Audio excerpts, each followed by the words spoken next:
When you hear the word meditation, what might that evoke in you? Is it a feeling that you just are like, oh my gosh, yes, I can't wait to go meditate. I need to meditate right now. Or is it like, "Ugh, I I know I should meditate, but I don't like doing it. I don't know how to do it. My mind can never be quiet. It's not comfortable." Do you come up with all the excuses, or is it more sort of a mystery? Like, I'm not sure about that meditation thing. I wish I understood more about it. Mm. Well, I'm Diane and I'm here with Karen today, and we are going to break down meditation for you. We've been doing it for years. The two of us in our meditation practice has evolved over time. And so, wherever you might be on your meditation journey, welcome in, welcome to the Soul Light Collective. And let's just jump right in. Karen, do you want to just kind of talk about when you were maybe introduced to meditation and how you got into it? It's like that word, meditation, right? Again, what does that invoke? Even starting to talk about it. It's kind of Where like, if I can jump in really quickly, Yeah, Karen and I knew each other back in the 90s. We worked in corporate together, yes. and I was practicing yoga back then in I don't even know how old I was. I was in my 20s, I guess. Yeah, my late 20s. And she used to make fun of me for doing yoga. Why would Like, are anyone you want to do kidding? that? Yeah, like, what? Okay, whatever. It's okay. That was the 90s. That was the Um, 90s. and we evolve, we evolve. Yes. I feel like I started hearing about meditation, um, and I never thought it was something I would actively ever do. I like just to make that clear. Um, when I kind of started, working more with my own energy and evolving and seeking, right? Like how do I get more in touch with myself and hearing that I was going to have to meditate. I don't like to hear or be told a lot of things. So I struggled a little bit with that. How was I going to do that, right? Are there books? Are there websites? Are there places I need to go? There were meditation centers in my town, like literal meditation centers. I'm like, what is all of this? Um, and I feel like my entree into meditation was very textbook, pretty much textbook. You're going to lay down and you're going to have very quiet and you're going to go into silence. And very quickly I learned that my mind was not going to be in agreement with that. So that was my entree into meditation. And I was in resistance. It was fighting with myself, like this isn't working, this isn't working. So the first step that happened for me was one of my teachers had suggested earlier on. I'm a very visual person. I'm very visual. And there are guided meditations. And I found some YouTube channels and I would pop headphones in and sit in a quiet room, shut my eyes, and I would go on a visual journey of the meditative voice and where they were taking me. And I used to love to do that. And then somewhere along the way, things started shifting for me inside those guided meditations. Like I would be hearing the voice still going this way, but all of a sudden I was like, whoa, what was that? I was over here doing something else. So I always suggest to people to start with a guided meditation. If you're comfortable listening and like high frequency music, Diane, I always found like that yoga music or like you can find it on this channel and other recordings, that very high frequency hertz music. I was able to kind of get lost in it, or like let myself be taken away and carried away with that. And I found that very supportive. That was pretty much my entree into meditation. You want to talk a little bit more about your experiences? Sure. Yeah. I guess I was introduced to it when I started taking yoga classes many years ago. And that was at the end of the class. It was Shavasana, which means sleep of the yogi. And depending on which class I took, sometimes that time was like 3 minutes, and sometimes it was like a good 20 or 30 minutes. And it was just, my teachers always told me, and it's what I tell my students now, like it's the most, if you only have time for one pose a day, Shavasana is like the most important time, because you're being with yourself. And most of those times when I was in Shavasana, not so much now, my mind it would take most of that time before my mind would kind of start to settle down. And at first, I didn't even understand it. I remember my first yoga class. At the end, I didn't know what was going to happen. I'm like, why are we all just laying here? This is so weird. This is so uncomfortable. Um, but yes, that's when my meditation practice began. And there's been so many times where I've just, okay, I need to just go meditate. Like when my kids were, at home and mommy just needs to go meditate. And I get in the closet or the bathroom, wherever I would shut the door and find myself and just be like, I was just really with my breath and just trying to just like feel my body. And it wasn't like I was having the goal, okay, I'm going to empty my mind, because that's impossible. We can't empty our minds. We can calm them though, and using the breath to just kind of bring ourselves, settle ourselves in and settle ourselves down, and just even if it was just a couple minutes at a time, these little breaks throughout my day, that I'd just be sitting with my breath. Um, but I love walking meditations now, where I won't take my phone. I just go outside and get out of the thinking mind. And as I'm walking, I might just, look at a tree and just think tree, not even like, oh, oak tree, like literally just the most simple tree, or look down grass, uh, sky, cloud is Mm. so beautiful and profound. And it makes you start thinking like, who named all these things, and where do we get names for all these things? But it's a good way to get out of your mind when you just kind of dumb everything down to the basics. Yeah. Gosh, I could talk for probably hours on meditation. I'm going to turn it back to you. And Yeah, early on, I would find that I would have to lock myself in my room. As you know, there, it was well known. Don't knock. Mom is in her room. Don't even headphones in. I needed that. I would need to be on the bed, laying down. Sometimes I would have my eye um, mask on. I really needed that container, that of mhm, silence and darkness, and just let my heart beat, like kind of connect with the music, and just bringing my body into it. That's how it kind of felt, like my body needed to be part of all of this. But we can't always do that, right? We can't always take that time to do that. That was what was required early on for me to kind of learn, like, what was I seeking? What was I looking for? What was that shift I was looking for? And as more time had gone on, I too came to my favorite yoga class is restorative, because it's like that huge, like just laying back. And I can remember being in restorative in particular class and starting to feel more body sensations.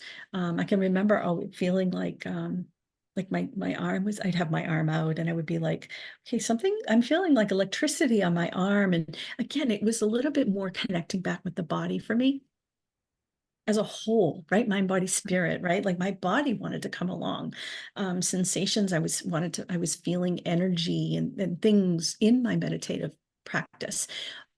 But I think that you do need to kind of get to the point where, like, I can't spend all day like laying in bed in the morning, preparing myself to get out of bed in the morning and needing an hour, and later on and before going to bed, like I need to get more, it became a need, right? It became mhm, a need, and I wanted to know how to live with it better. And I started to pay attention a little bit better. And I know that my shower time became a beautiful entryway to kind of bringing it more into my waking day, and being in the shower. And always for me, the imaginative aspect, there's that visual again of standing under the water and imagining, like, the spray of the water was like light coming down over my body and mhm, clearing me. Like, these were meditative practices for me, because you do need to get there. And I would notice also that when I'm in the shower, that I was receiving more, right? I would start to receive answers, and I'd be like, this is an amazing space to be in. Um, when I was doing photography, I would find myself more in a meditative space, opened, my heart's pounding. All of a sudden, I would find myself more in flow, and it was like more information would come in, and that became more meditative for me. Sewing, I do a lot of handcraft, hand needling, sitting for hours, just focusing, clearing my mind of thoughts, and just being in that doing space.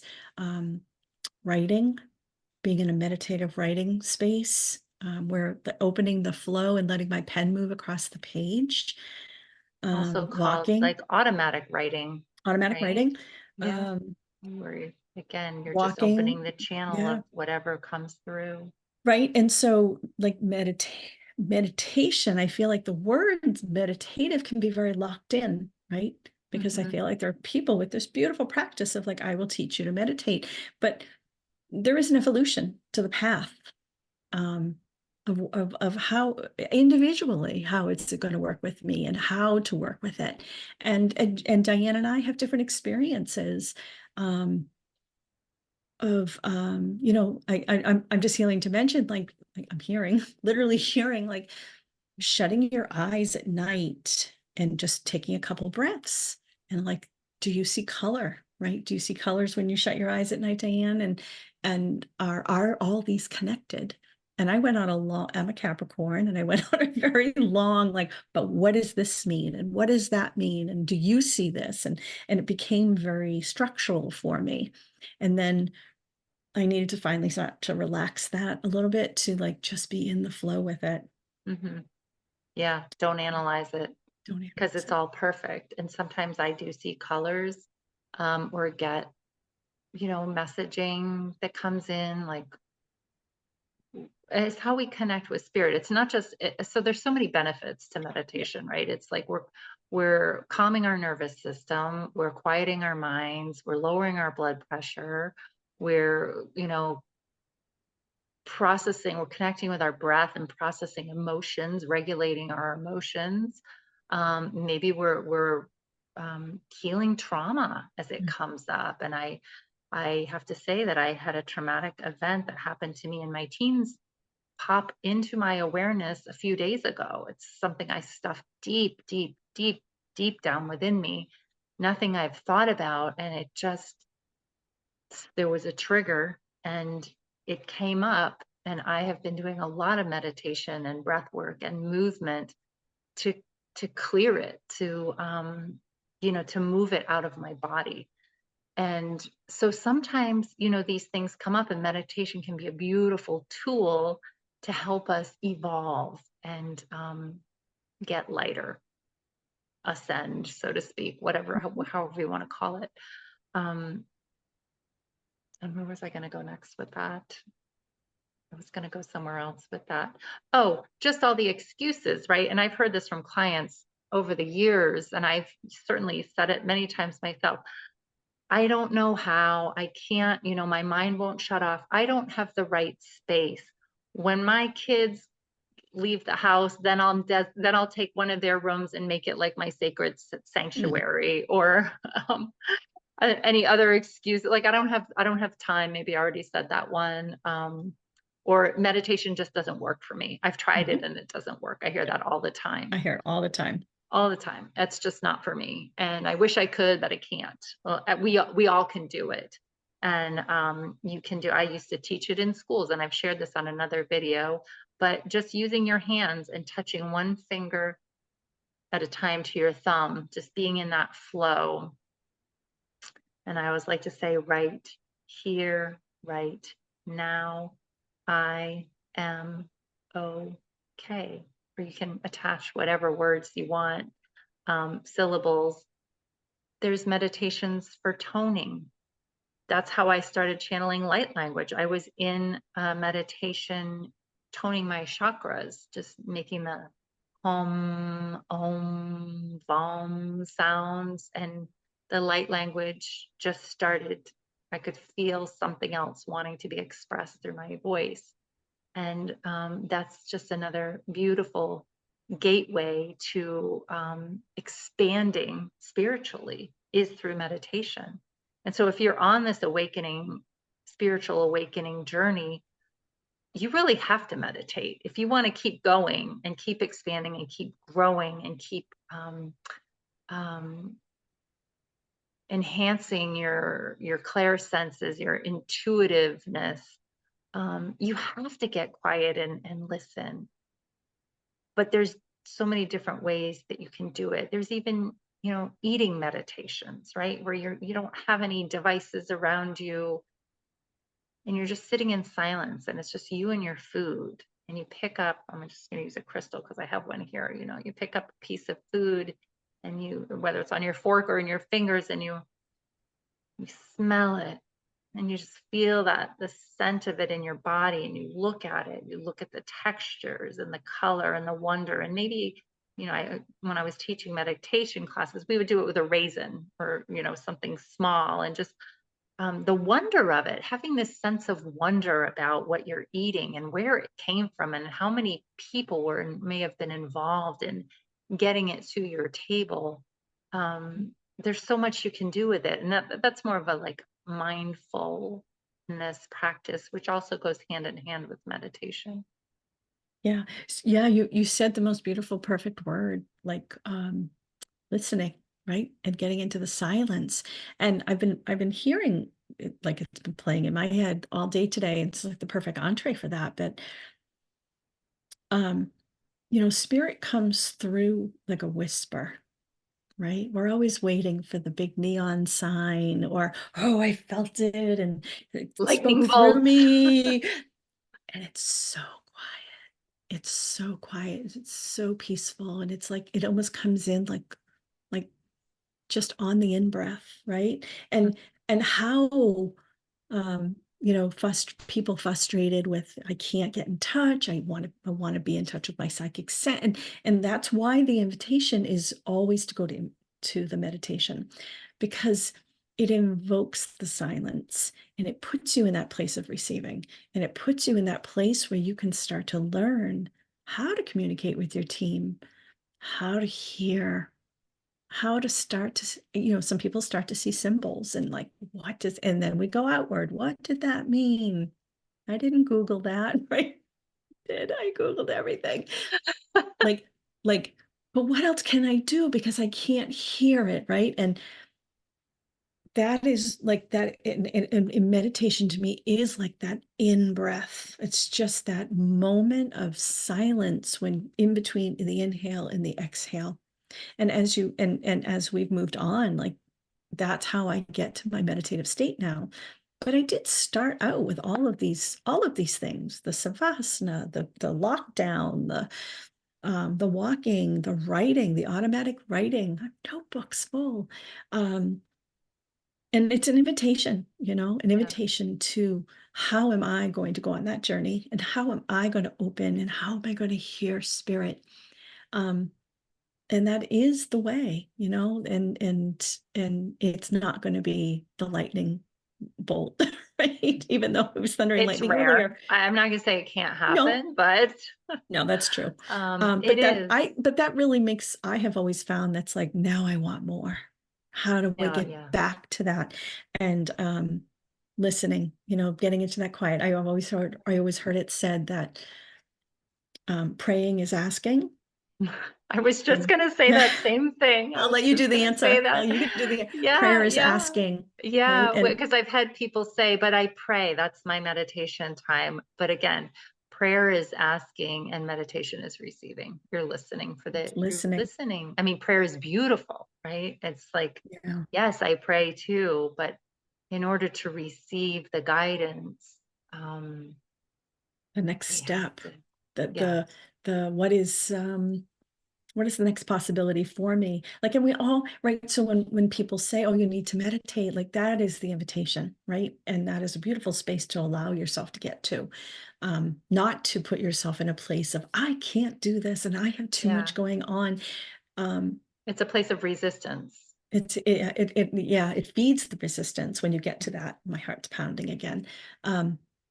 And that's the journey, right? That is the journey. And It is. nobody's journey is more better or worse than the others. And we're all here to be individuals and experience at our own pace. But those are just a couple of the ways that that's how we started.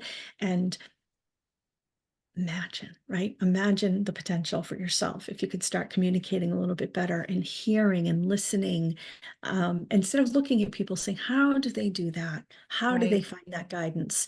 Why do I have to seek somebody out when I can be receiving it on my own? Yeah. Which you can, we all can. And I just want to, emphasize that again, meditation, you don't need incense, you don't need a special space, you don't need to sit down in an uncomfortable position in a dark room. Like, again, it can look so many ways. And I love to meditate with my eyes open when I am just sitting and looking at trees, or just allowing the mind to just kind of not completely shut off, because it's there, but just engage my senses as I'm, especially when I'm outside. Like, what am I seeing? What am I feeling? Feeling the wind or the sun, the temperature. What am I smelling? It's just like the food meditation, right? Just engaging all your senses. And even doing the dishes, like our Yeah. simple chores or folding the laundry, can be a meditative practice when we just, Laundry. Always comes yeah, back to the laundry, yeah. laundry. Because it's like doing those, for me, it's like vacuuming, right? It's like that white noise. And then I just kind of like get into the rhythm of moving the vacuum, and I get sort of taken away with that, because I don't like to clean. I mean, I love having a clean house, but I don't like to clean. So I have to make it Yeah. purposeful. So if anything, Yeah. like don't fear it, right? And I don't mean fear it from a scary point of view. Don't fear it from the work point of view, right? Right. Pop Embrace it. headphones in, go for the walk. Next time you find yourself in a beach chair or a park, shoes off, rub your toes into the sand or the grass, and just connect and start to like feel into it. And you'll notice it. You'll be like, oh, this feels good. Oh, I'm really starting to feel very relaxed. You may fall asleep, right? I will be very honest with you. Sleep is the entree. Changing of my brain waves is a um, entree for myself to enter into an altered state. Um, it can happen anyway for anybody, Yeah. and invite it, right? There's nothing to fear. It's your own consciousness. Mhm. It is all there for you. It is outside of the concept of the constrictions of time and physicality, and it is a beautiful place for you to go. Right. And I will just say, like, if you happen to live in a noisy place, but maybe you're in the city and you can't really get out in nature or have much of a quiet space, it's even more of an opportunity, because I've certainly been in places, mainly like, my own home, when my kids were here and, screaming and fighting in the background. And it's like, can I be with that? Can I be with that discomfort, that I like? There's part of me that just wants to be on a quiet beach right now meditating, but reality is I've got all this chaos happening on the other side of the door, and just listening to, so maybe it's like sirens going by, or the noise of traffic, or just a loud hum of the air conditioning or Yeah, a fan, something, a yep. fan or Sound something, and you just machine, yep. tune into that sound. Just allow the sound to take you into the feeling of it and the experience of it. And then, rather than being annoyed with it, get curious about it, like without thinking too much, but just kind of let it like wash over you almost, Mm. and know that. And then that's just it, sense when it changes. And one more thing, just I'm just thinking of another tip is and this really helps your clairaudience. So Mhm. it helps to tune your, what am I Psychic trying to say? senses. Yeah. Thank you. Psychic senses of hearing beyond what we hear with our ears, is when you can, like, if you're sitting, like, what do you hear? And you start noticing all the different things you hear. What do I hear in this room? What do I hear outside the door? What do I hear, outside the building? And how far away can you hear different sounds? It's just another form of meditation practice. So, Yeah. Birds are so good for that. Just oh, I know. sitting Yes. outside and just shutting your eyes and listening to the birds, and spatially, like that one's over Yeah. here. Oh, this one's answering, and then you'll hear them Yeah. farther away, and then you'll start to be in their frequency. Yes, And that's an allowance, right? You just right. allow yourself to float away with that.